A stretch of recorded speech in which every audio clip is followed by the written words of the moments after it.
తీరా ఆడిని కట్టగారు మంట వచ్చింది.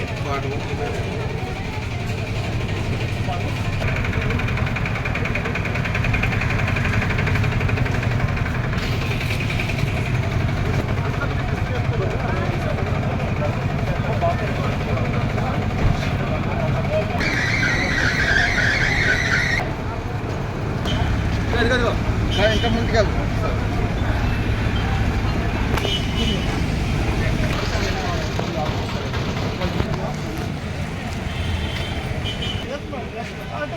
ఏరియా హాస్పిటల్లో ఆయన కైలాసపట్నంలో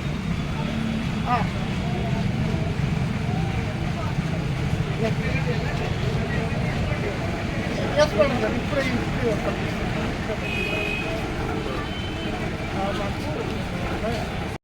సాడ్ ఇన్సిడెంట్ అంటే అన్ఫార్చునేట్ ఒక మాస్టర్ గారు మంచి ఉద్దేశంతో మరి ఈ పరిశుద్ధ ఆశ్రమ విధానంలో ఒక 86 పిల్లల్ని ఆయన పోషిస్తూ చదివిస్తూ ఉన్నారు.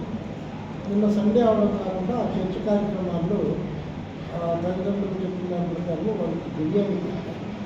బిర్యానీ పెట్టిన వెంటనే 86 మందిలో దాదాపు 27 మంది ఈ అస్వస్థతకు గురయ్యారు. వాళ్ళ తల్లిదండ్రులతో వాళ్ళ ఇంటికి చేరుతారు. తరువాత అది బాగా సీరియస్ అవ్వడంతో వాళ్ళు 27 మంది మరి డిఫరెంట్ దీంట్లో ఒక ముగ్గురు చనిపోవడం జరిగింది. చింతపల్లిలో నుంచి ఇద్దరు, ఒకరు రెండవసరి పోయినట్లు. సో 27 మందిలో 8 మంది దాదాపు ఇక్కడ ఏరియా హాస్పిటల్ తీసుకుని రావడం జరిగింది. వాళ్ళ కండిషన్ కొంచెం మెరుగు చేసి ఒక నలుగురిని ఆల్రెడీ కేజీహెచ్కి బెటర్ వైద్యం గుర్తుకోవడం జరిగింది. ఆ రిమైనింగ్ 4 మెంబర్స్ కూడా ఇప్పుడు వాళ్ళ కండిషన్ని అండ్ మెడికల్ సూపర్వైజర్లు వాచ్ చేస్తున్నారు.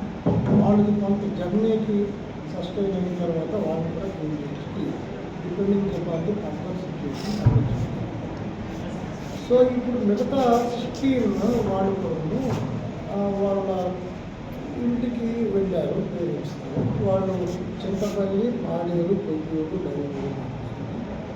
ఈ వీళ్ళందరినీ కూడా ఫోన్లో మెడికల్ డిపార్ట్మెంటు అండ్ రెవెన్యూ వాళ్ళ దీంతో అక్కడ ఈ సిచ్యువేషన్ మానిటర్ చేసుకుని వాళ్ళ ఆరోగ్య పరిస్థితి మరియు వాళ్ళు ఎక్కడ ఉన్నారు ప్రస్తుతం అనేది తెలుసుకుంటున్నారు.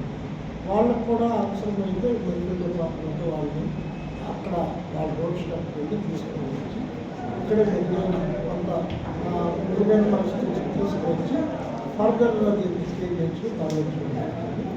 ఇది మనము చేస్తున్నామండి. అండ్ పూర్తి డీటెయిల్స్ ఎంక్వైరీ చేస్తున్నారు డిఫరెంట్ డిపార్ట్మెంట్స్.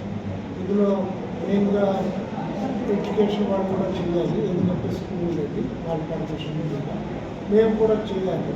రెండు కండిషన్స్ ఏ కండిషన్ వల్ల ఈ పరిస్థితి దారితీసింది అండ్ మా తాలూకా రిపోర్ట్లు క్లియర్ చేసుకుని యాక్చువల్గా పోలీసు వాళ్ళు నెసరీ యాక్షన్కి మేమే రికమెండ్ చేస్తాము. వాళ్ళు ఆల్రెడీ ఎంటర్ అయితే మంచిగా చేసి వాళ్ళు